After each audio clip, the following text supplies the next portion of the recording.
So a big hello to everybody and welcome to More Clients and More Results, and welcome to the first week of training and the first video in that week. So in this short video I just want to cover some course objectives, a schedule, a mission statement for this training so we can get some clear stated objectives about what we're doing here, what we're trying to achieve, and some kind of schedule to achieve those results. So my promise to you during the next 6 weeks of this training and beyond is that by the end of the training you will have a clear, low cost, replicatable system to acquire all the digital consulting clients that you want at will. Now, during this, all confusion about how to get clients will be gone once and for all. And when you leave this training, at the end of it, you're going to have a strong sense of security that you know how to rapidly and successfully grow your consulting business. So, with the successful application of the information that's actually contained within this course, then there's some benefits that you can enjoy. You can enjoy the following benefits. Now, the first one obviously is going to be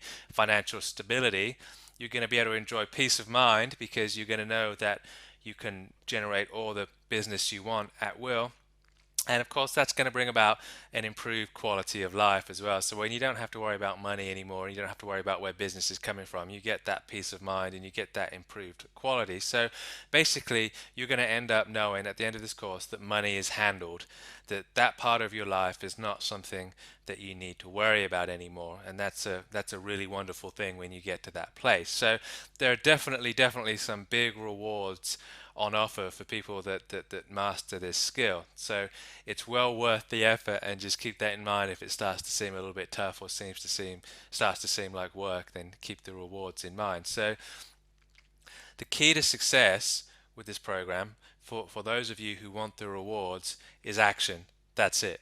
Like Nike says, just do it. So you want to give yourself permission to get things wrong. So don't let the need to be perfect get in the way of action.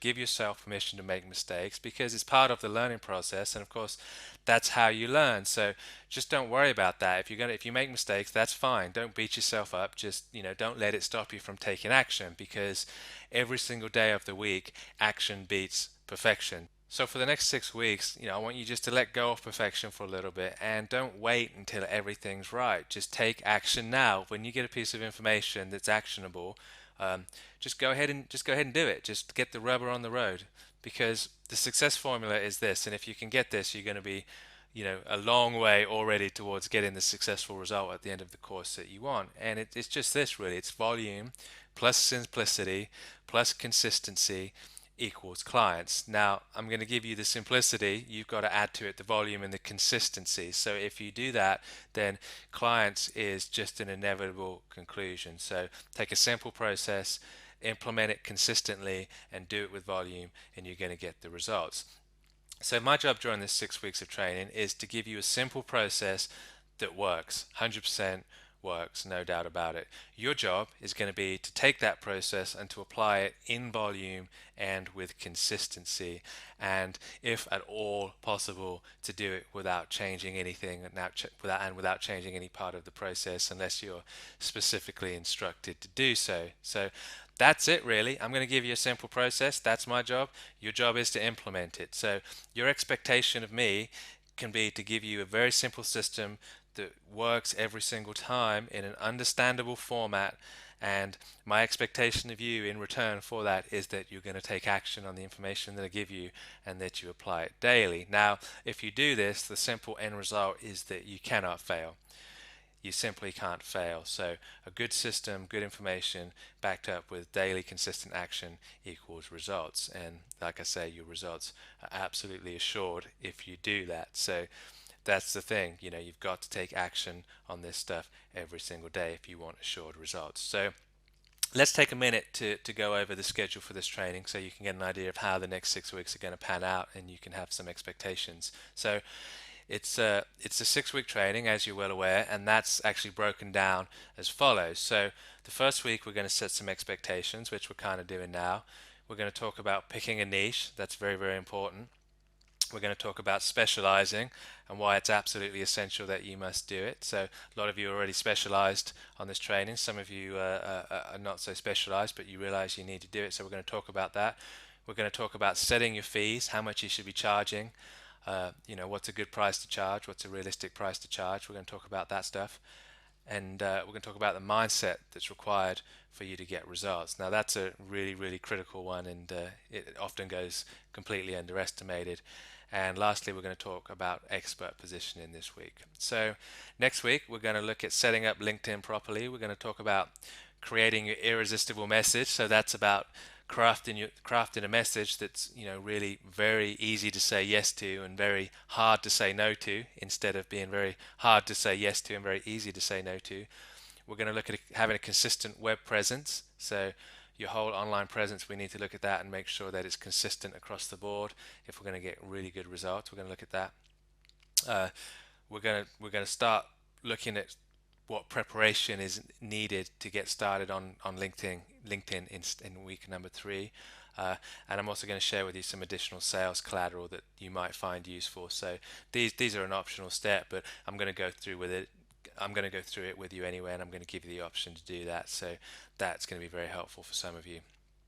Week 3, the rubber's going to actually meet the road, and we're going to start prospecting on LinkedIn. So we're setting the groundwork this week. In week 2, week 3, we get out there, we start prospecting, and really by the end of the week we should be generating leads, and some people will even have sales possibly by the end of week 3. If you're really aggressive and want to set yourself an aggressive target and you're prepared to work hard, then clients by the end of week 3 is somewhat of a realistic goal. So we're going to start contacting prospects. I'm going to share with you the LinkedIn email templates and show you how to use those. I'm going to show you how to contact people properly to get the response rate that you're looking for and to get them to raise their hand and say that they're interested in your service.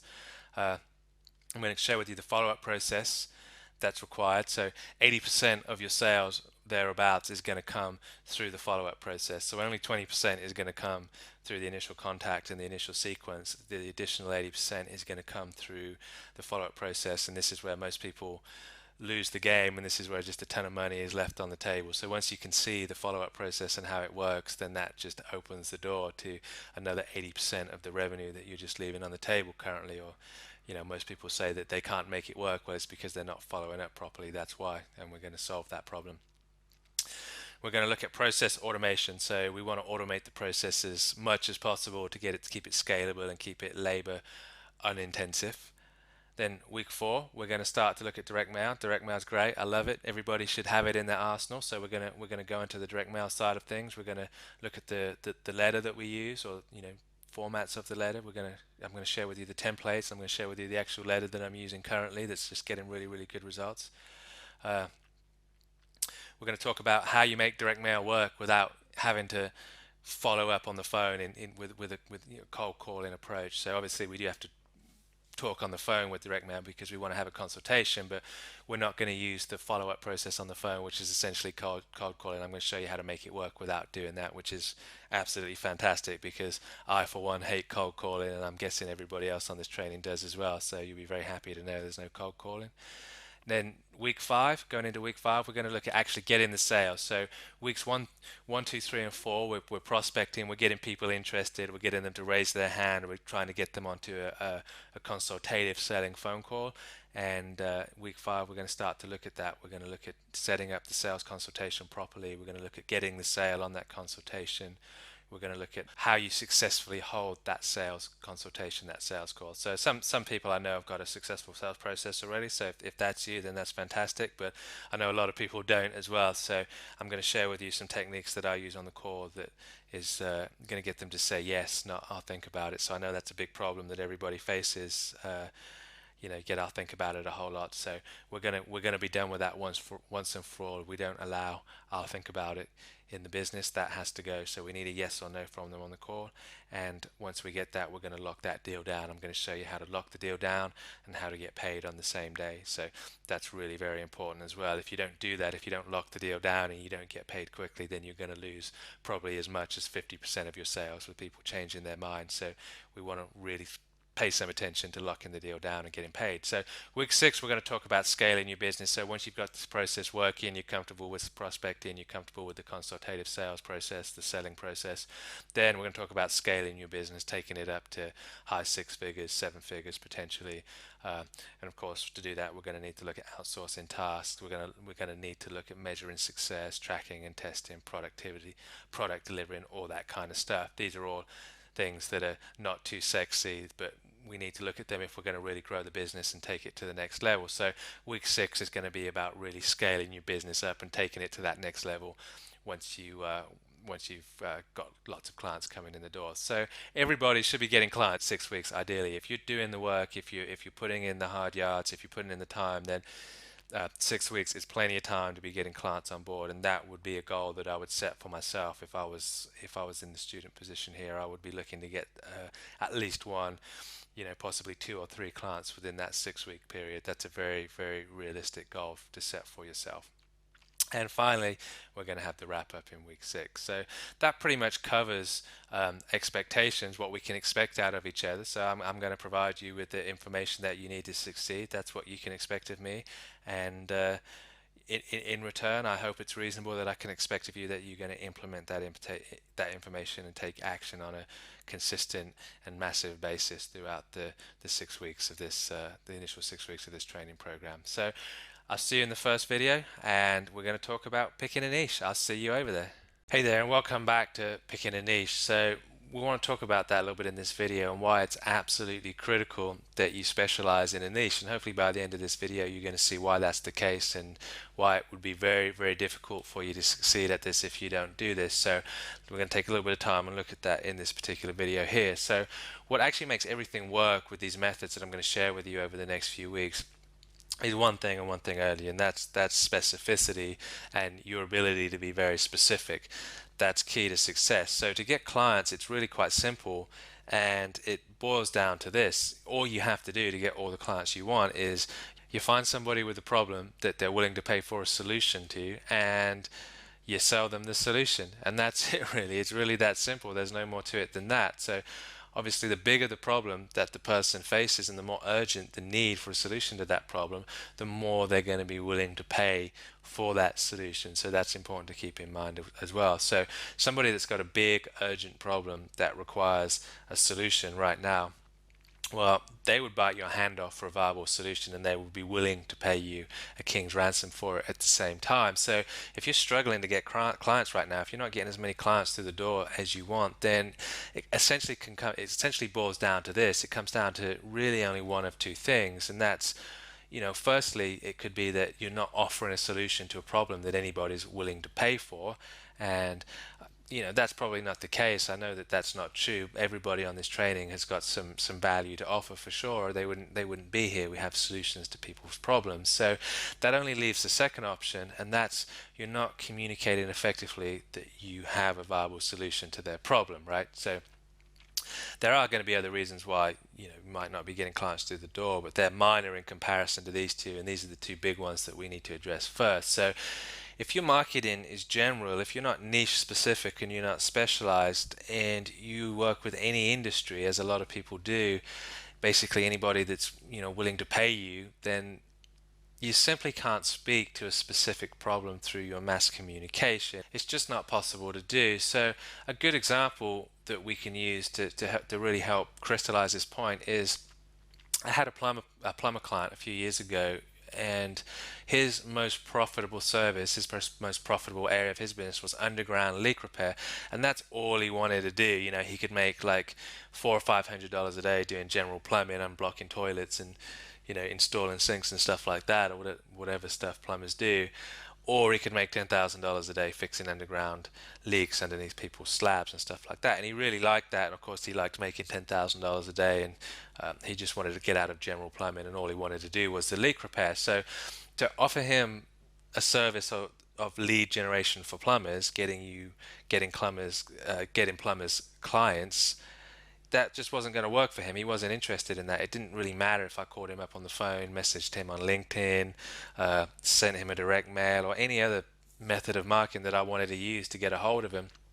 It just didn't matter, because as long as I was promoting a lead generation for plumbers type message, that was never ever going to work for him. So he didn't want more plumbing business. That just wasn't the problem that he was willing to pay for a solution for.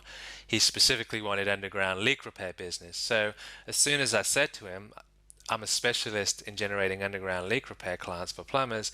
Well, guess what? Now he's listening to me, and now we're having a conversation where there's much larger numbers involved here. He's listening and he's interested. So when I add to that I tell him that I only work with underground leak repair plumbers. That's my specialty. That's my specialization.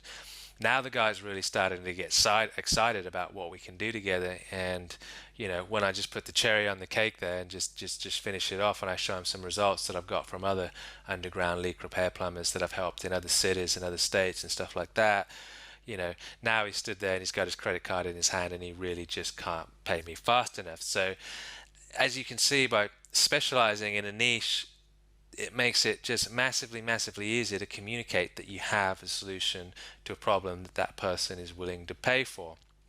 So let's take just a second now and look at the difference between how that works out in practice. So let's look at the difference between sort of a general communication if you're a generalist, and a much more specific communication if you're a specialist and if you're niche specific. So if I use this message as a specialist, John, if I can generate you 20 inquiries per month from people looking for an underground leak plumber, would you be interested? That's going to appeal to this guy, versus, I can help you grow your business, guaranteed, or I can help you grow your plumbing business, or something even more generic than that is your online marketing broken. I've seen that used a few times, stuff like that.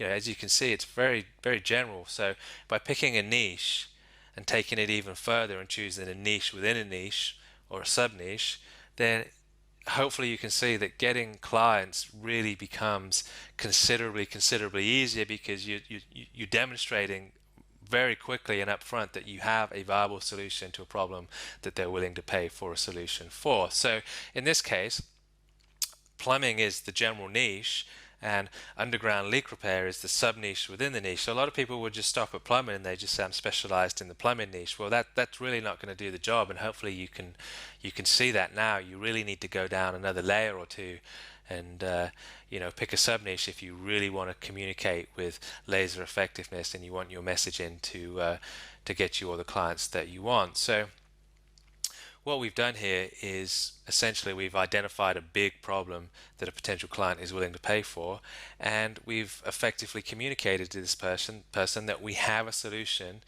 and we've done that in a way that it's really very easy for the person to say yes to, and it's very hard for them to say no to. So again, if we look at the message, hey John, if I could generate you 20 underground leak repair clients each month, would you be interested? Again, that's very easy for the person to say yes to that, and it's very hard for them to say no. It's very hard for them to say no, they're not interested in that. So what's even better than this is that if you can find just one solution to just one problem that an entire group of people share, like in this case, there's going to be a whole bunch of plumbers out there that want to make that shift from general plumbing into leak repair specialization. That's one problem that a whole group of people are facing.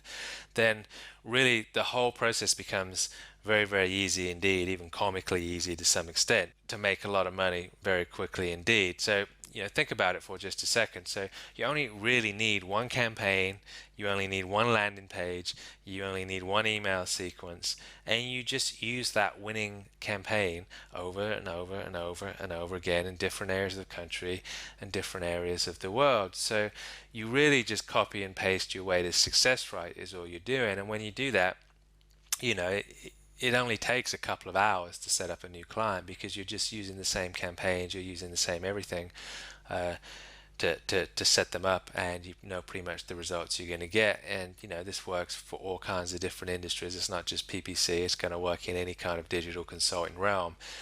And of course your weekly maintenance is going to be minimum as well. When you're using the same campaign, you know the pitfalls, you know the problems, and you can reduce your weekly maintenance down to 20 or 30 minutes on each one of those campaigns. So the obvious outcome of this is that you can have a lot more clients on board before your business maxes out. So by becoming niche specific, your product is going to become much easier to sell, much easier to sell. It's going to become much easier to service, because it's just the same thing over and over again. Not much effort to implement it, not a lot of effort to service it, but the results are fantastic. You're going to get great results for your clients because you're running proven tested campaigns. So this is just win-win. It's win for them, win for you. Great results, not much effort, right? Easy to charge much higher fees because you're offering a very specific solution to a very specific problem, and that's really where high fees reside. You've got to be doing that if you want to up your fees. And at the end of the day, all you need is one winner. You just need one niche or one sub niche. You need one successful route to reach in the marketplace. You need one successful campaign, and then you just rinse and repeat over and over again. That's all you need. So just one campaign, one niche, one problem that you're solving. That's it. And that really is all you need to make a fortune. That's it. It really is that simple. So what I'm going to do during this next 6 weeks is I'm going to give you all of that stuff by the end of the 6 weeks. I'm going to give you successful campaigns. I'm going to give you successful niches. I'm going to give you successful messages. And if you're not in a niche already, you're welcome to use them. If you are in a niche, then go ahead and take them and modify them very slightly to fit your niche. They're going to work. It's going to work pretty much in any niche with just some very, very minor tweaks and modifications. So there's really going to be no excuse whatsoever for you not to succeed by the end of this 6 weeks. If you're in a niche, I'm going to give you everything you need to make that niche work. If you're not in a niche, then I'm going to give you some suggestions, and I'm going to really help you to dial that in and get that working. So either way, no reason not to succeed. So hopefully you can see that not only is it valuable to specialize, but really it's a necessity to specialize, and you need to specialize in a niche, and then you need to dial that down a little bit more, and you really need to specialize in a sub niche as well. The more specific you can get, the more you can charge, the easier it's going to be to get clients, and it's just going to be happy days. So the next point is that without a clearly defined niche, and even a clearly defined sub niche, then the danger is, and really the outcome is, that your words just become generic. Your marketing messages become generic, your message becomes meaningless, and it's really just lost in the noise of the marketplace. So we're all aware that the marketplace is a very, very competitive place, and if we're going to cut through that, then we can't be making generic statements and just making the same noise everybody else is making. We've got to be better than that. We've got to do better than that if we're going to succeed. So if you're not able to do that, if you're not able to cut through all of the noise with just a laser targeted message that speaks to a very specific problem, offering a very specific solution, then the bottom line is what it says here. You're just simply going to struggle. That's all there is to it. So the result too is you're going to start saying meaningless stuff. It's very difficult to get focus in your marketing when you're not specialized. So you start saying things like, I can help your business grow. And I know these things because these are phrases that I've used. I've said all of these things in the past, learning how to do this stuff properly. And, I've said them all. So I've said, I can help your business grow. Is your online marketing not working? Need more leads? Cody Butler, AdWords Rainmaker, my personal favorite, completely meaningless. Means absolutely nothing to anybody. All we care about are results. These are statements that I see quite a lot, and they're statements that I've made myself. And guess what? They're all meaningless. They mean nothing, and they're going to bring you no closer to getting a client than saying abracadabra, hocus pocus, client appear. That's going to be just as successful as making those generalized meaningless statement. So without a niche and a sub niche, it really does become impossible to communicate in a clear, concise message that you have a viable solution to a problem that somebody's willing to pay for. And that's all that it comes down to.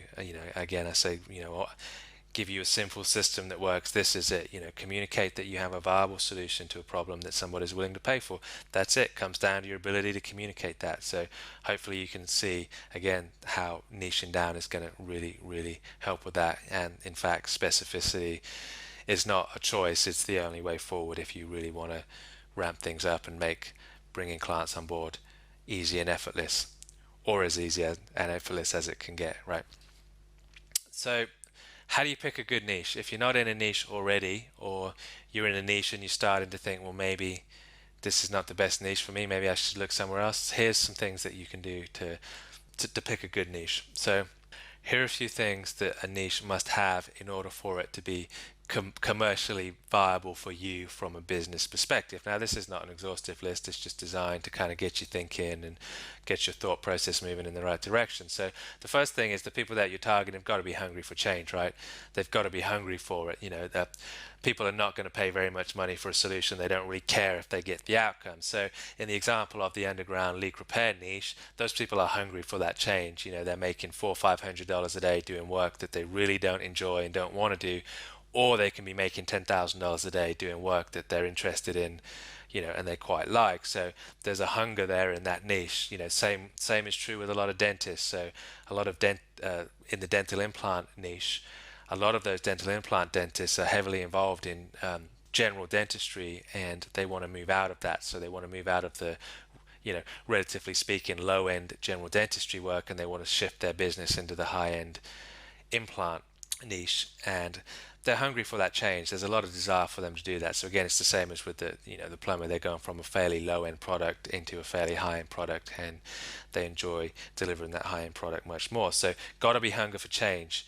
There's got to be a pain of staying stuck. The pain of where they are has got to be pretty great. So again, when we look at those two particular niches, the pain of not getting the result is pretty significant. So somebody's making $500,000 a year, and then they kind of enjoy what they're doing, then there's not a lot of pain there. It's going to be hard to get them to invest to take their business to 750,000, because the pain of investing is going to be greater than the pain of staying stuck. The pain's just not there.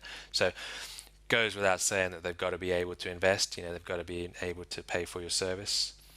You've got to understand their problems deeply. So having an interest in the industry is going to be really important. So there's a couple of niches I'll talk about in a minute that I actually did okay in as I tested it out, but I realized that I just had absolutely no interest in the area. I had no interest in the niche whatsoever, and I just didn't take the time to really understand the problems faced within that niche. So therefore it wasn't a great niche for me, although it could have been a great niche for somebody else. So you've got to have an interest in what you're doing. You've got to have an interest in the niche in order to really understand their problems deeply, in order to get them the results that they're looking for.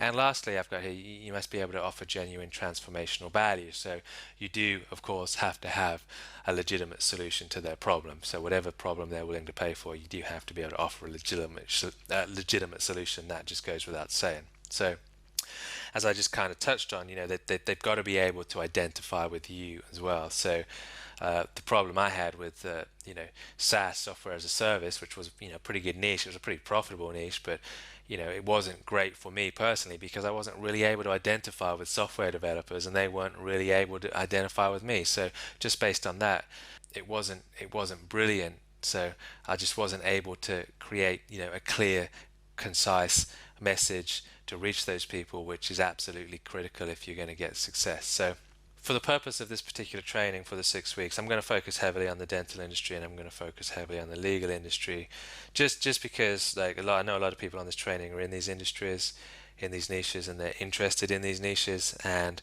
to be honest, I'm pretty heavily involved in both of these niches, so a lot of the stuff I can share with you, I can give you some up-to-date working examples of various things that are very relevant and very valid right now today, that's working right now today. So we're going to focus heavily on those. But they're good niches. So there's other niches as well that we can look at. So a few more things that you're going to want to look at when you're picking a niche, or deciding if the niche that you're in is the right one for you to stay in, because it's never too late to change. You're going to want to look at a few things. So if you're just starting out from scratch, if you're kind of at the place of you're a bit of a generalist at this point, and you haven't really given a huge amount of thought to what niche you're going to go into, then the best place for you to start is going to be with your past results.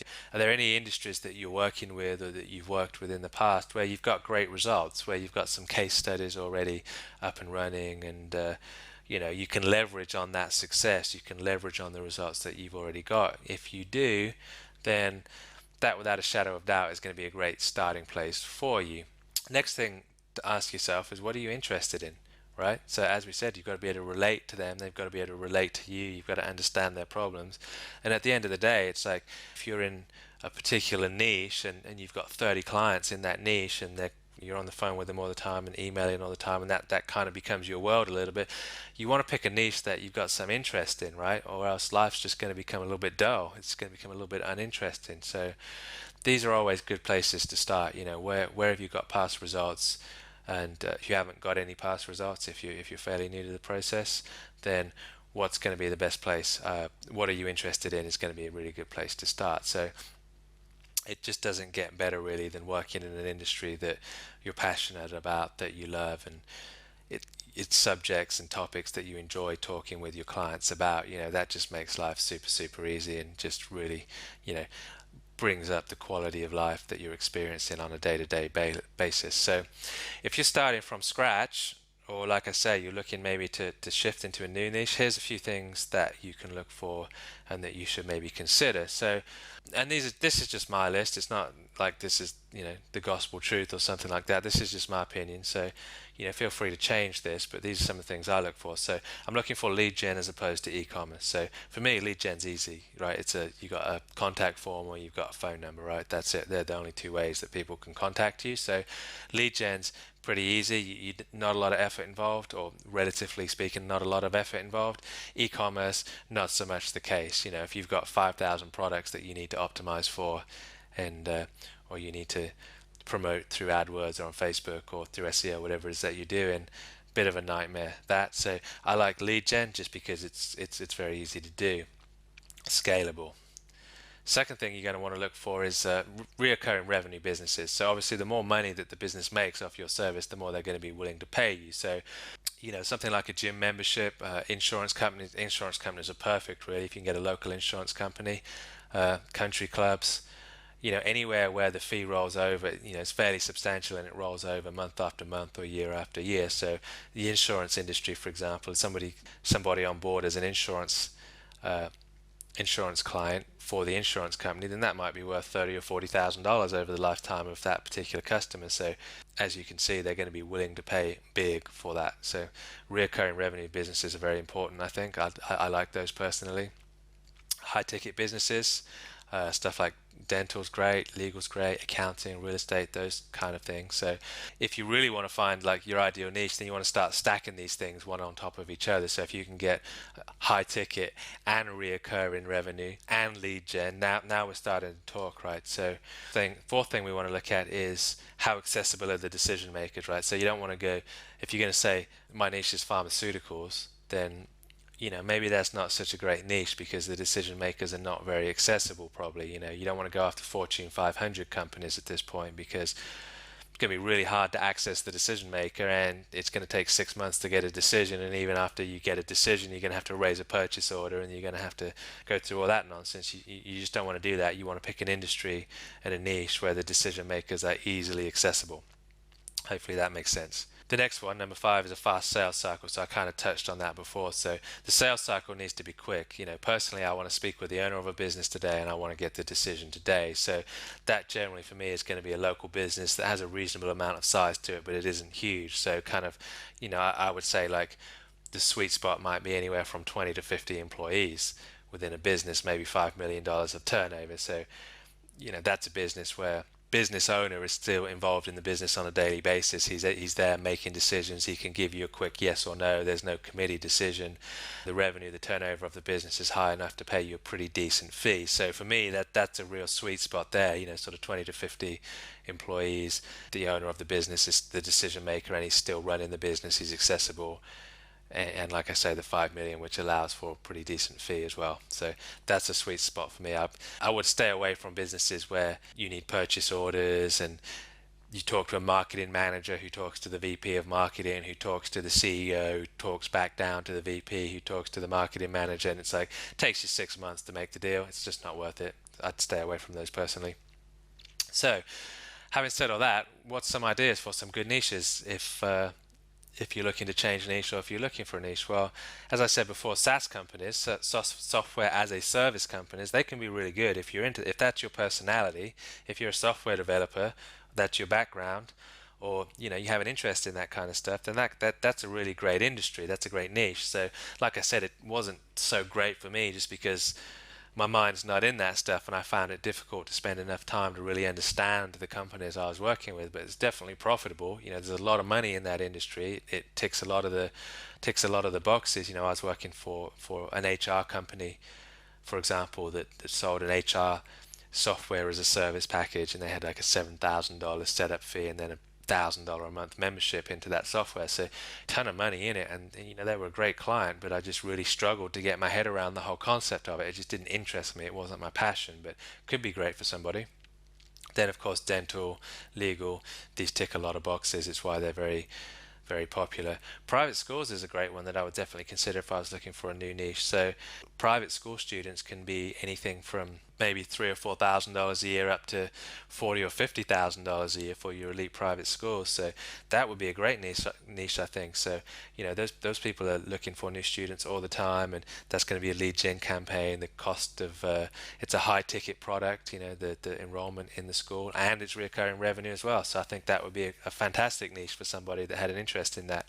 As I said, local insurance agencies, again, it can be high ticket. It's definitely reoccurring. Gym and fitness centers is pretty good, and you've got the reoccurring aspect to that. The owners of the gyms are generally quite accessible. They've got some pain. They've got a gym that they're really struggling to fill up. There's some pain there, so they're ticking some boxes. I've done some work in the gym and fitness industries, and it's a good industry to be in. It's a good niche. I think freight companies personally would be pretty good niche. So cross-country freight, there's lots of those companies. There's lots of small companies. There's more than just FedEx, and if you got a 60-foot container or whatever it is, and you're shipping that across country or something like that, I'm sure that's a pretty high ticket item. That might be $5,000-$10,000 to ship a big container across country. So these guys, there's lots of them. They're going to be pretty accessible. They don't seem to be targeted too much, and I think that could be a really great niche. High-end kitchen fitters. Now, I put this in here just because I'm really talking to the trades here, so plumbers, electricians, carpenters, roofers, stuff like that. So they're all going to be really good niches, but the thing is they're kind of the obvious places to go, and a lot of people go there with it. So what I put high-end kitchen fitters because again that's kind of a sub niche within a niche. So if you're going to go with the trades, plumbing, kitchen fitting, roofing, that kind of stuff, then you're going to want definitely niche that down into a sub niche. And if you do that, then it can be really fantastic. And then local employment services, I think they potentially could be pretty good. They're always looking for new clients. I think daycare centers would be a fantastic niche. Again, that's high ticket and reoccurring revenue. There's going to be some pain for people to fill those up. I mean, that could be a great, I don't know exactly what daycare costs, but people I've talked to, friends that have got kids, they're always complaining about it. I hear people saying it's $400 or $500 a week for daycare.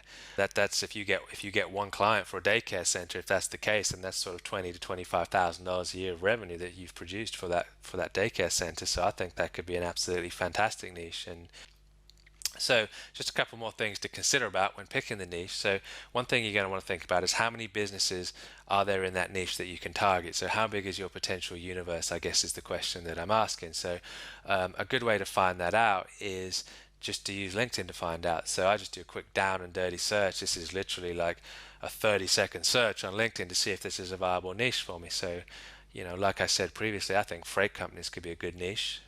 Having said that, my next question is how accessible are the decision makers and how many companies are there that I could potentially target? So just a quick search of owner and partners of freight companies. Well, LinkedIn's brought me back 5,913 possible clients that I could target. So, the first one you can see, we've got Timothy Eklund there, who's the current owner and principal of a transportation trucking railroad company. That would be a good one. And then we just go down and we can see straight away we've got a ton of people that are contactable that are in that niche. So basically anything over 1,000 is plenty of people for a niche. So if it's a really specific niche, then you can do less. I've got somebody that I'm working with that's in a very specific niche to where his entire universe is only 500 people. Really, there's only 500 people in the US that would be potentially a client, but his service is so specific and he solves such a specific problem that, and his fees are so high that he only needs a handful of those 500. So that's going to be just tickety boo for him. He's going to be absolutely fine with that. But generally speaking, if there's over 1,000 people that you can target on LinkedIn, that's going to be plenty, because obviously if there's 1,000 on LinkedIn, then there's going to be another 1,000 that are not on LinkedIn that we can get through direct mail and other stuff. So that's pretty much specializing. That's picking a niche and why you need to do it. So hopefully we spent about a half an hour on that. So I don't want to labor the point too much. Hopefully it's pretty obvious why you need to do that and what the benefits are. So have a think about that. Maybe watch the video again. And in the next video, I'm going to talk to you about setting your fees and how much you should be charging. And obviously, the reason that I've put this video before that is because, as you can see, hopefully at this point, the more specialized you can get, the more you're going to be able to charge potential clients, and the happier they're going to be to pay those fees. So again, I don't want to keep laboring the point here, but it is really very, very important. We've got to specialize, we've got to niche, we've got to sub niche, and that's going to really, really set us up for success. So your task here is to think about the niche that you're in. Can you get more specialized within it? If you've already got a niche, can you focus even more? Can you get a sub niche within a sub niche? How specific can you get? And if you're still a little bit general, or if you're not niched down enough yet, start thinking about what you can do to really start to bring about those extra layers of specificity that are going to make this process a whole lot easier. So that's it for this video. I hope you found that useful. I hope that makes sense to you, because like I say, it's very important. In the next video, we're going to talk about setting fees, how much you should be charging. That's very exciting, and I'll see you over there. Hello everybody, and welcome back. So in this video, we're going to talk about setting your fees. Now, there's a lot of confusion about this, about how much you should charge, how much is too much, how much is too little, and just the general question of how much should I charge. Now, we're going to get into that. So this stuff's a little bit counterintuitive. So ironically, believe it or not, the more you charge to a certain extent is definitely going to make it easier for you to get clients if everything else is done correctly. So let's have a quick look here at the pyramid of pay. So as you can see at the bottom of the pyramid, which is the lowest pay, you've got the generalist who doesn't really specialize in anything. They're a generalist. In the middle, you've got the specialist, who is pretty well paid, and at the top of the pyramid of pay is the celebrity, which is the highest pay of all. So this is easiest to understand within the medical industry. So the general practitioner, just the GP doctor, is going to be at the lowest end of the pay spectrum. So they still get paid pretty well. I don't know what a GP gets these days. A general doctor gets is probably $150,000 or $100,000, something like that. So, but if you go up to the next level, then the specialist is probably getting 500,000, 700,000, something like that, and then you've got your celebrity doctors at the very top of the industry, and they're commanding multi-million-dollar a year salaries. So if we look at this and we look at the pyramid of pay in relation to the level of desirability to work with you, you're going to see some interesting stuff here. And when you understand this, you'll understand that if you want to get a lot of clients, then it's really counterproductive to charge a low price. So again, we're looking at our pyramid of pay being the generalist being at the bottom, and in our case, we're talking about somebody that has no niche at all. They're a generalist, they're a general consultant, they're a general AdWords manager, whatever it is, right? So willing to work with anybody, and typically this is going to command a salary of roughly, pretty much nothing up to $1,000 a month would be probably the higher end of what a generalist could charge. Now, if we go up to a specialist, and again, as we go through the pyramid, you got niche specific, then we've got sub niche specific as well. So if you're very specialized in what you're doing, so the example we used in the previous video with the underground leak repair plumber, if we're something super specialized like that, or we're specializing in, again, private schools, was one of the niches we talked about as possibly being a good one, then we can certainly get $1,000 to $3,000 a month, no problem at all if we're specialized like that. And then as we come up to the top, which is going to be a unique specialized message where we're the industry leader, and really, the low end there is going to be sort of $3,000 a month going on upwards. So if you're the the AdWords consultant to a certain industry that everybody goes to, or if you're the Facebook ads consultant to a certain industry that everybody knows about you, then you can charge just whatever you want, really, as being the industry leader. So this is very interesting in itself to give you an idea of what kind of fee structure you should be looking at. But if we go over here, this becomes even more interesting. So this is the level of desire that there is to work with you. So as we go down the scale, as we kind of touched on in the last training video, as we go into generalized with no niche and a very generalized message, the desire to work with you actually becomes very low. So if we go back to our example of a underground leak plumber, when we were very generalized in that message, or even somewhat specialized in that message, just saying we can get you plumbing leads, the desire to work with us at that point was in the very low category. And the very best we could have hoped for really would have been $1,000, $1,500 a month maybe, and that would have been very difficult to get. But the more specialized you go, the higher up the pyramid you go. So when you become an industry leader, then the desire to work with you as the industry leader goes up and up and up. So as the desire to work with you goes up, the fee that you can command also goes up. So what's not really changeable here is this right here. So if you're a unique specialized if you have a unique specialized message and you're an industry leader, so you've climbed to the top of say maybe you dominate the private school sector, maybe you dominate the underground plumbers sector, niche, whatever, and you're at the top and everybody knows you within that industry, then it would be very difficult for you to charge $1,000 and get away with it, because people expect to pay a lot more for somebody at the top of the industry. So it would actually be very difficult for you to charge $1,000 and be up here. So for your desire to be high, for people to really want to work with you and there to be a high level of desire in the marketplace and a high demand for you, then really, as you can see, it's going to be pretty essential that you're charging that $3,000+ per month, or else it's just not going to make sense. So the reverse is true in the other direction. So again, if you're an industry leader, then it's just not going to be congruent that you're charging $1,000 a month or $500 a month here. So it's $1 to $1,000 is the price range here. So if you're the industry leader, it's just not going to be congruent that you're charging $500 a month for your service, right? It's going to make no sense. So if you want to get up here where the desire to work with you is high and people are looking for you and it's very easy for you to get them as clients, then you really have got to raise your fees up to where it's congruent to what an industry leader would be getting.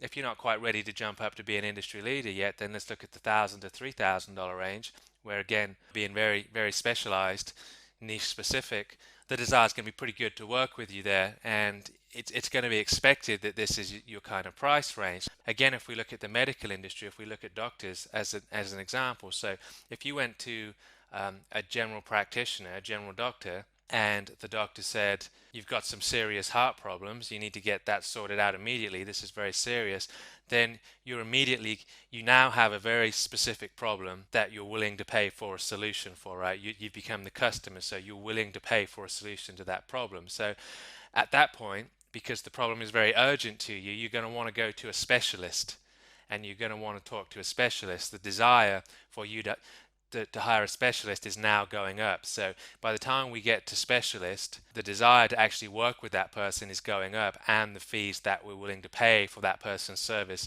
are also going up. I hope this is making sense. So seeing as you have a very specific problem at this point in time, the desire for a solution has gone up and your willingness to pay for a fee has gone up. But it's the fact that it's a specialist that's allowing those fees and that desirability to go up. So if we take it even one step further to where, the specialist says, look, I'm afraid there's not a lot I can do for you. You haven't got a lot of time left. There's only one or two people that might possibly be able to help you. Now we're going up the pyramid again and we're looking at the industry leader, and now our problem has become very acute. We're now willing to pay pretty much whatever this person is asking, right? So the desire has gone from being quite low to where we don't really have a specific problem that we're willing to pay for a solution for. We just have kind of a general problem and we pay a general fee down here, to where every time we go up the ladder, our desire to work with this person gets higher, and as we go up again, the desire gets higher and higher, and our willingness to pay these fees become higher and higher and higher. So again, if we use our heart problem as an example, when we get to the specialist, if the specialist says, look, you're really very sick right now, there's only a couple of people in the world that can help you with this, or else it's not good for you, it's not looking great, then if we get up here and we talk to somebody who's claiming to be an industry leader and they're charging $500 for their service, it's just not congruent. So hopefully you can see that as we go up through the various specializations, and the more specific we get, as we talked about in the last video, then desire in the marketplace for us goes up, and so does our ability to charge fees. So basically what you've got to do is you've got to choose where you want to be positioned in this particular pyramid. So most people are going to fall in this category right here, right? So you can specialize, come up with a very specialized message in a specific niche, and you don't necessarily have to dominate that niche. You don't have to be the industry leader, but you can command $1,000 to $3,000 a month retained income or management service in this area. And I would say typically 1,000 would be the low end there. I think for specialized message, you're looking at sort of 1,500 should be an entry level price. 2,500 would probably be your typical fee in that area. You definitely don't want to be down in this area, because obviously, like, you're not charging very much money and the desire to work with you is very low at the same time, so it's just lose lose. So basically, the more you charge, the easier it's going to be to get clients if everything else is consistent with the pricing. So for the industry leader, if you have a heart problem, everything else has got to be consistent. He's going to have gone to Harvard Medical School, and he's going to have done an internship at Johns Hopkins University, and he's going to, everything's going to have to line up with, he's the industry leader, he's the celebrity. But if everything lines up, then it's going to be very, very easy for him to charge a huge amount of money, like I say, as long as everything else is consistent. So that's it, really. So you should be charging at least $1,500 per month for AdWords management, Facebook management, that kind of stuff, and that's US dollars. Or else you just kind of, you're shooting yourself in the foot a little bit. You're going to make it very difficult for yourself to get clients, and you're positioning yourself at the lower end of the pyramid. If you charge $1,000 a month, $800 a month, you're just saying I'm at the bottom of the pyramid with your pricing, and the desirability to work with you is going to go down. So I would say, to give a specific answer to the question, you're not going to want to charge any less than $1,000 a month. That's going to be an absolute bare minimum. Now, there are other aspects you can add into this. You can charge setup fees, you can charge percentages of ad spend, you can charge other incidental fees, stuff like that. Talk about that a little bit more as we go on. But basically, our bread and butter is our monthly management fee, and that should be absolutely no less than $1,000 a month. Everybody on this training, I would say, should be thinking at least $1,500 a month, and that's entry level. That's starting point. You should be asking the question, how can I charge more? How can I get it higher? So, like I say, you're shooting yourself in the foot if you don't charge that much. So don't fall into the trap thinking that low fees makes it easier to get clients. That's absolutely not true. All low fees does is produce a low level of desirability to work with you, and it's going to call out to the wrong clients. You're going to get clients that are price shoppers, they're price sensitive, they're going to want a lot for very little. You're not going to be very happy with those clients. So that being said, let's talk about just a few more reasons why you should charge more money. So there's a whole bunch of them here, really. So let's just run through them very quickly. So a higher price creates exclusivity within your brand, and it attracts better clients. So the clients that you want in your business are the clients that are happy to pay for value. They see the value that you're delivering, and they're happy to pay higher fees for the value. So a higher price attracts those people, whereas the lower price attracts people that are not that concerned about value. They're just interested in price. So the second reason to have a higher price is that if you don't have a good price, if you don't have a high price, your clients are just not going to take action if the cost is too low. So if you're charging $300 a month, or even worse, trying to get clients to take action is like pulling teeth out with a pair of pliers. It's just not going to happen. If you're charging them $3,000 a month and the clock's ticking, then they're going to do what you ask them to do in a very, very timely manner. So a higher price encourages your clients to take action. And again, if you're attracting better clients through that higher price, it's just a better situation around. Now, the next one is clients must step up to meet you. You're not going to step down to meet them. So if they can't meet your price, that's fine. You don't step down to meet their price. Now, this is all about expert positioning, which we'll talk about, and be moving up to that specialist, moving up to that industry leader. It's like clients have got to step up to meet you, and if they can't do it, then move on. We're not going to step down to meet them. That's just not going to happen. So the next reason is that high fees create curiosity. If you were charging $5,000 per month on a retained basis, so that's going to create an awful lot of curiosity from people around you. They're going to want to know exactly what they get for that that price, it's going to create a lot of curiosity as to what your offer is and what you're doing differently to demand such a substantially higher fee. Now, on the flip side of that, a low price creates low desire levels. So a low price creates very low curiosity and it creates very low desire levels. So as we see on the pyramid of desire there, having a low fee pulls down the desire level to work with you. And one of the reasons for that is the next reason here is the higher price. It creates desire to belong to your brand and to your exclusivity. So don't underestimate the power of vanity within this business. People will pay a lot of money to feel good about themselves and to feel like they're a part of something exclusive. And nothing exclusive is cheap. So the higher price is going to create a desire to belong to your exclusivity and to belong to your brand. Moving on, the next reason for having a higher price is it's going to separate the players from the pretenders. Again, you're going to attract better clients with a higher price. People that are willing to put some money on the table are people generally that are willing to take action, and people that are willing to take action are generally the people that get results. Rolling on from that, the next reason is it's more fun for you, and that's absolutely true, because if you've got clients that are taking action, you've got clients that are getting results, and you're making a lot of money, and they're making a lot of money from what you're doing. It's just a lot better for everybody. Everybody's having a lot more fun with what's going on. The next one is low fees make it impossible to create any kind of scarcity.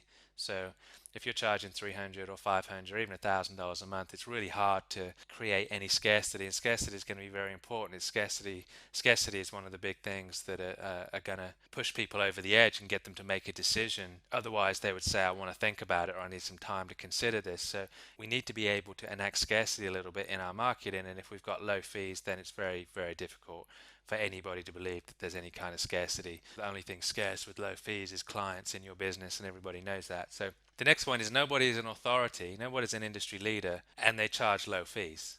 They just don't. If you want to work with people that are absolutely top in the industry, like for marketing, for example, if you want to work with Frank Kern, or if you want to work with Dan Kennedy or somebody like that, you want to work with the top guys, it's going to be expensive, and it's going to be expensive. You're looking at probably 20 grand a day to work with those people. There's nobody that's at the top of their industry that's charging 500 a day or 1,000 a day or whatever. It just doesn't happen. So if you want to aspire to the authority status and you want to move up to that specialist slot and really own it, it really be you, then low fees are just, they're just the killer to that. So the next one is when you're charging higher fees, it allows you to advertise to grow. So we're talking in this training about pretty much low cost means to advertise, but you don't necessarily always want to do that. At some point, you might want to leverage pay-per-click advertising for yourself, or you might want to do some media buying, and the higher fees with your clients is going to allow you to do that. It's going to allow you to grow your business. If you're barely covering your costs on a monthly basis, then you're going to really struggle to grow your business. So the next one is low fees makes you and your service disposable. It really does. So if you're charging a couple of $100 a month, or $300-400 a month, it's like you're not going to be looked at as that authority. You're going to be looked at as very replaceable, very disposable. You're going to be viewed as a service contractor instead of a partner. It's just going to be very difficult for you to keep clients. The higher fees, again, this is a little bit counterintuitive, but the higher your fees, generally the easier it is to retain a client, because they don't view you as being disposable. There's only a handful of you within the industry, and they're going to be much more cautious about getting rid of you. The next one, high fees brings commitment and reliability from clients, right? So again, we're kind of tying some of this stuff in. Clients are not going to take action without high fees. The high fees brings that level of commitment. It brings a certain level of reliability out of the clients. So when we're charging $3,000 a month and a client doesn't do something, we just simply tell them, look, you're paying $3,000 a month for this, and nothing's going to happen until you take action. It's going to get them to take action. And again, a lot of these things tie in together, so it makes it more fun for us when action's being taken and so on. So the last reason is this: it's going to be impossible to have a successful consultancy with low fees. That's just the bottom line.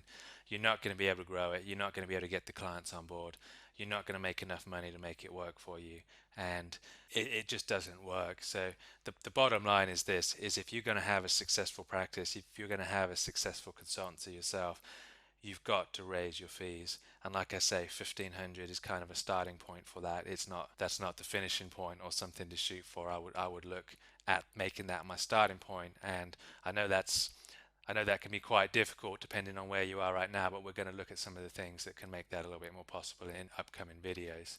So here's one of the big reasons that people feel that they can't do that, that they can't charge that $1,500 or 2,000 or 3,000 or 5,000 or whatever you want to charge. Really, you can charge however much you want, and with a little bit of skill you're going to get it. So the big reason is limited beliefs. People will have the belief that the marketplace won't pay $2,500 a month plus ad spend plus fees. It's whenever I tell someone that I charge 3,000 or 2,500 or however much it is, they immediately assume that that includes the ad spend. That doesn't include the ad spend. That's completely separate. We're just talking about straight up management fees here. We're just talking about money that goes in your pocket. And the limiting belief that a lot of people hold that the marketplace won't pay this is just incorrect. I'm here to categorically tell you, yes, they will pay that amount 100% for sure. So that's it, really. That's all there is about fees for right now. So in the next video, I'm going to talk to you about expert positioning. Now, as we've kind of seen in this video, coming up with the expert positioning, the authority positioning, the specialist positioning, however you want to look at it, that's really key to the whole getting a lot of clients and getting higher fees from them as well. So you want to position yourself high up on the pyramid of pain, high up on the pyramid of desire. And obviously we can't just say that's where I am, that's where I sit.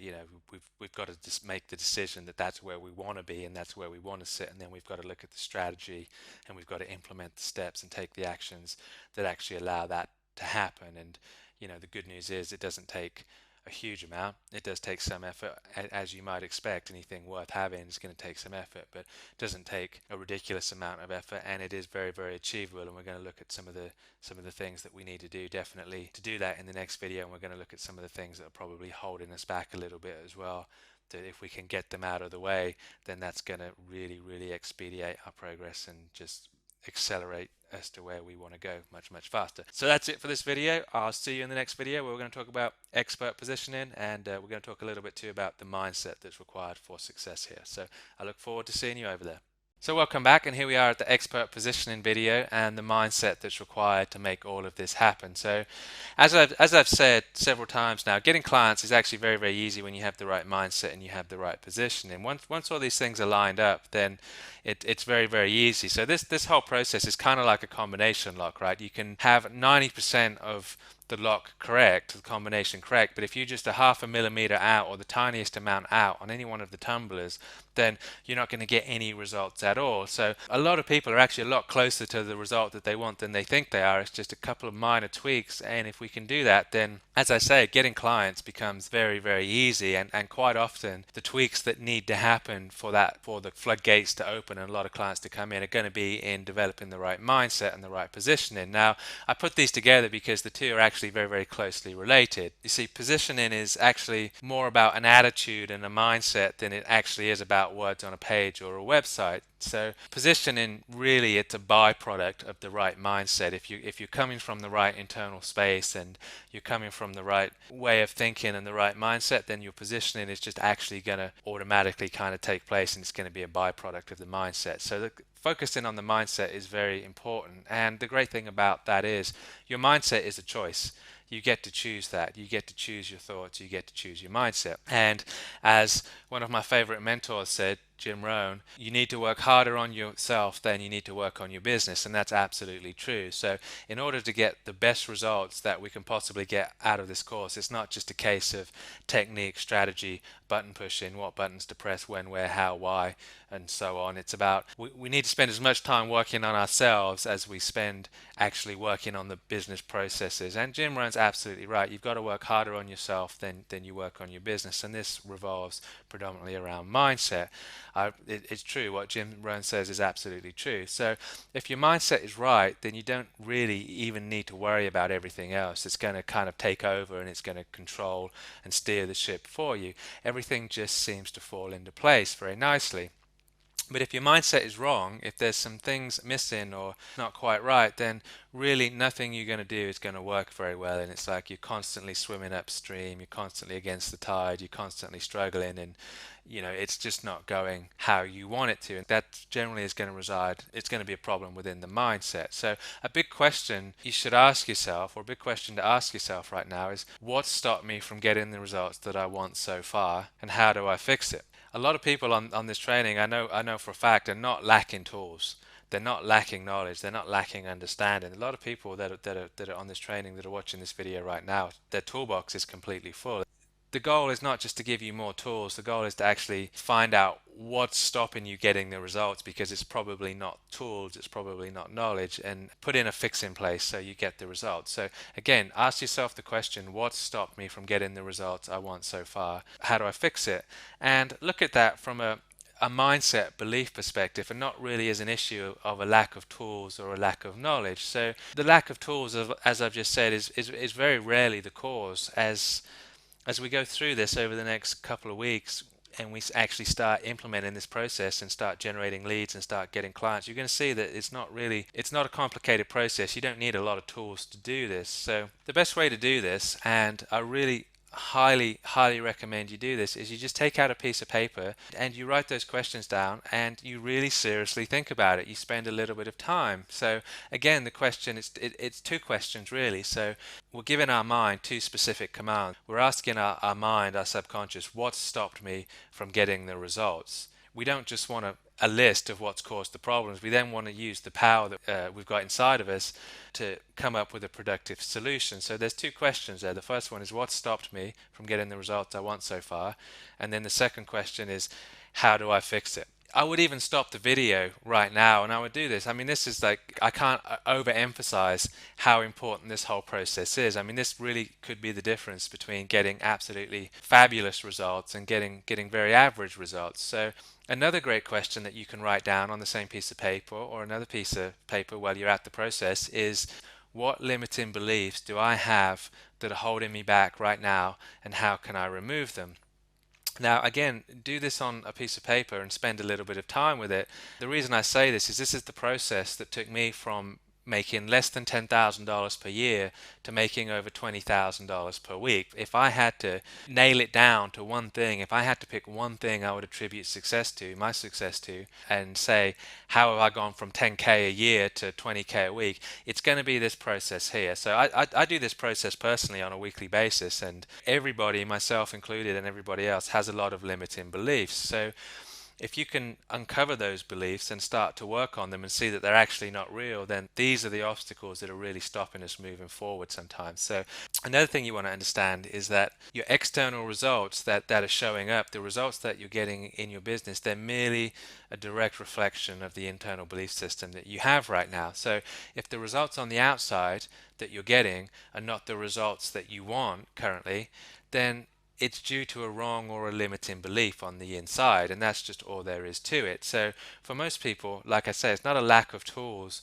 or a lack of knowledge that's the problem. The problem usually resolves around self-worth, self-image, confidence, self-esteem, to name but a few. Worthiness is a really big one, especially when we start talking about charging much higher fees. When we say, $3,000 a month, $2,000 a month on an ongoing retained basis, then senses self-worth image issues start to well up at that point. And unless you feel like you're worthy of that kind of income, then it's going to be very difficult for you to generate that kind of income. And if by getting a whole bunch of clients means that you're going to get that kind of income, then your subconscious will sabotage you, your self-worth will sabotage you and will stop you doing that. So how you feel is all important to this whole process. You've got to feel worthy, you've got to feel deserving, you've got to feel like you have some value to offer, because if you don't feel confident that you're going to get the client results, then it's going to be very difficult for you to charge high fees. And that basically for most people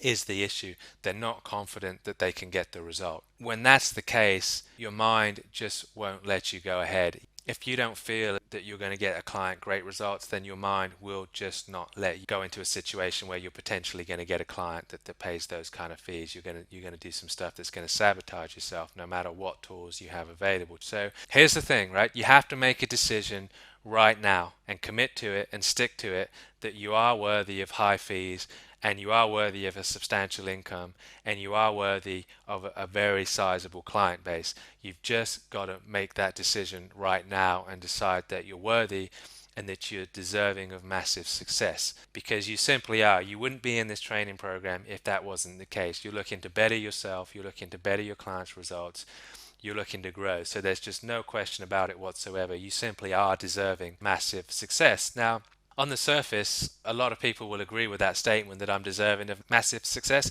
but deep down inside, that's really not how they feel. And their external results will testify to that. So again, if you want to know what's going on the inside, just take a look on the outside. The external results that you're demonstrating in your business and in your life, that's a mirror reflection of what's going on the inside. So if you're not experiencing massive success on the outside, then the chances are that it's because you don't feel like you're worthy of massive success on the inside. So to get this process to really work for you, it does require some true self-honesty to get some really, really meaningful results. And I can tell you for sure, the problem that I had for the longest time was I just didn't feel worthy. I didn't feel like what I had was valuable enough to charge a lot of money for. I didn't feel like I had enough transformational value within me to give to other people, and I just all kinds of issues around self-worth. Until I could resolve that, until I could make that shift to where I said, I am worthy. I do have something to offer the marketplace. I do have transformational value to give. I do have results to offer, and I am worthy of a successful business, and I am worthy of substantial fees.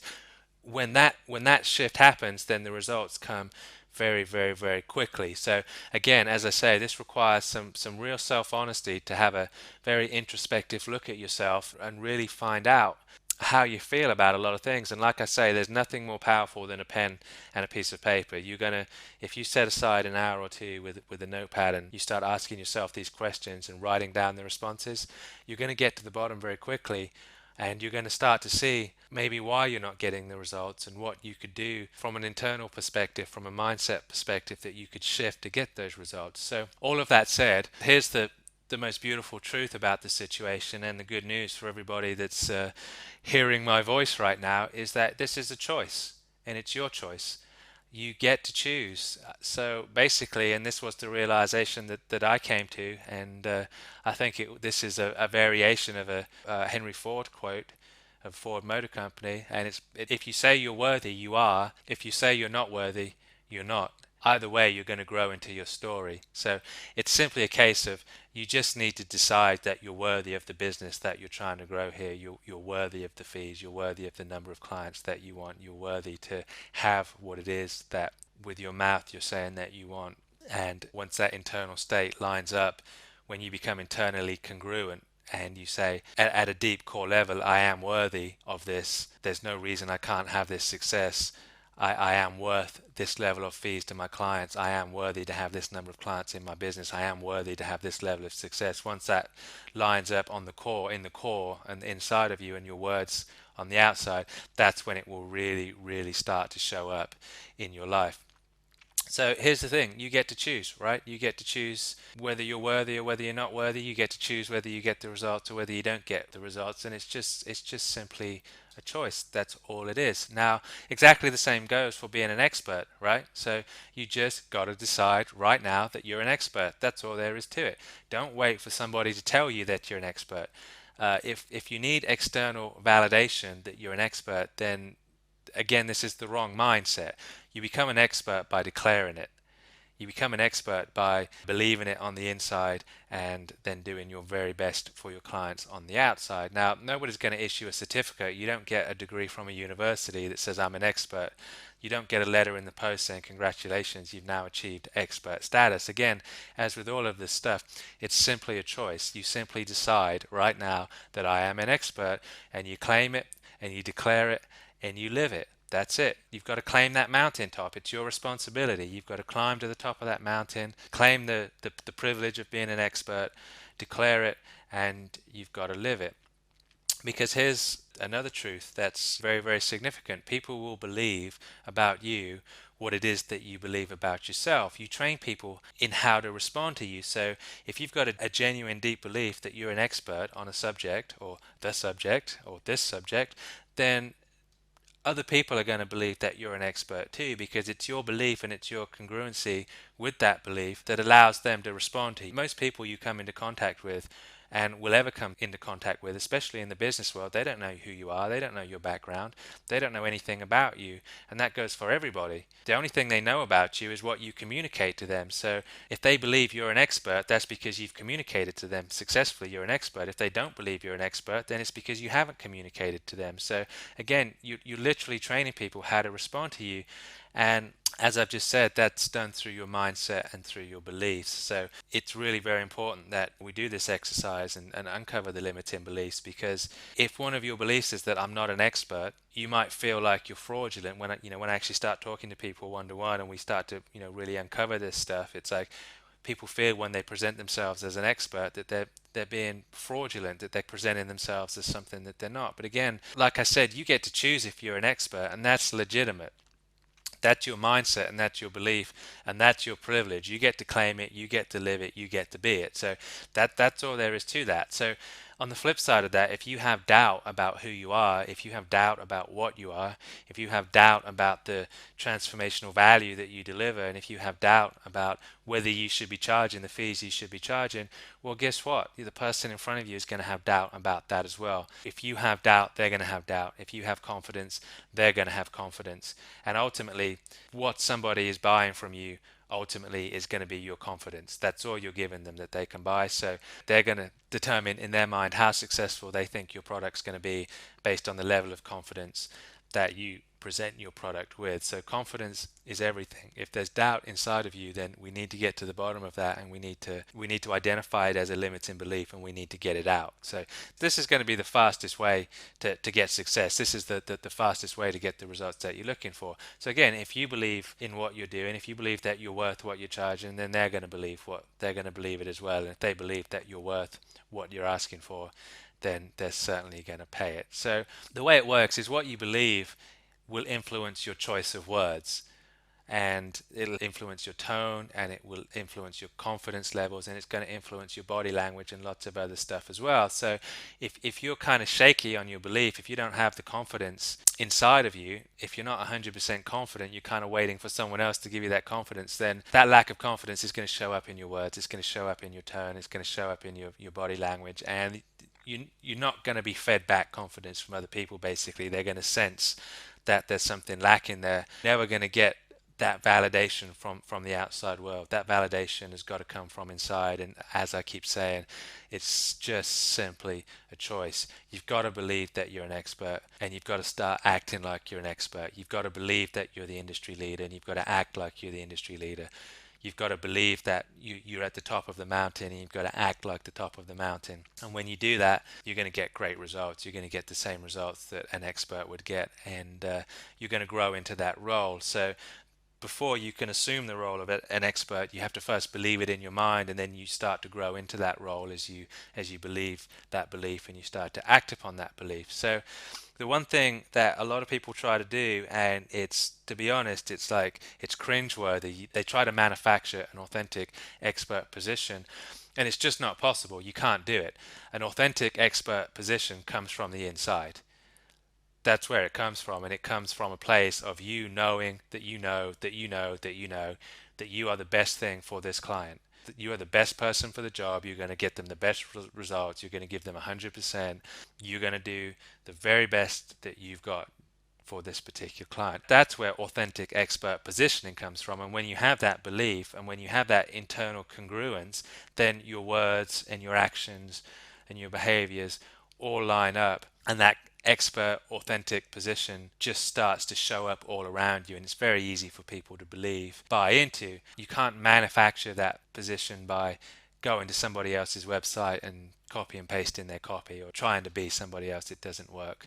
That expert position comes as a byproduct of your belief about yourself, and it comes from your internal state, which is why these exercises are so important. Really, we've got to get the internal state correct, or else positioning is not going to be quite right, and that's going to make it a little bit harder. So if the words on a page are not congruent with your internal state, they're simply meaningless. They're not going to mean anything at all. So you can write whatever it is, it doesn't matter. You can write great sales copy, you can write great headlines, you can have a great marketing message, and if that message is not congruent with how you feel inside, it doesn't matter, because at the end of the day, that message on the page that it's not really you, that doesn't accurately portray you, yeah, it might attract somebody to get them on the phone, or it might attract them to fill out a contact form, or it might attract them into your office. But at the end of the day, when they come into contact with you, and the way you are is not congruent with the message that you've portrayed, it's big trouble in Little China. It's problematic for sure,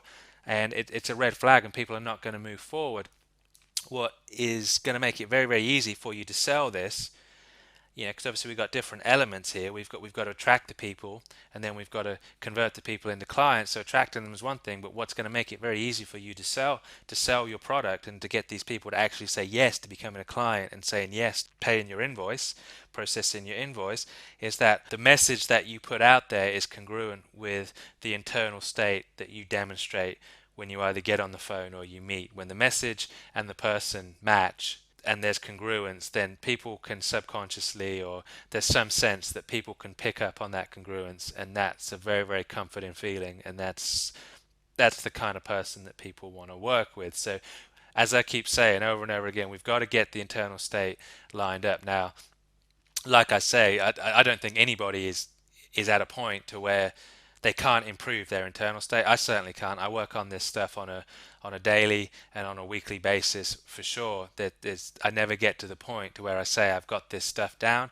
And I think everybody, even if you're in a good internal state and you've got a good self-image and you've got a good mindset, then it can always be improved. And that improvement in your mindset and internal state is going to translate massively into increased results within your business. So as I say, if the message is not congruent, then people are just going to see straight through that. And to be honest, they're going to be turned off. They're going to feel like you've been fraudulent, and that they're not going to be inclined to do business with you for sure. So we need that congruency with the internal state and the message. So some really good starting places here, and some kind of mandatory reading. Really, I don't want to prolong this point too much. I've kind of made the point, I think. So if you see the value in what I'm saying, then some great books to read or some great courses to look at. I mean, you can find these on YouTube, and the books are super inexpensive. They're like $20. So Psycho Cybernetics by Maxwell Maltz is an absolutely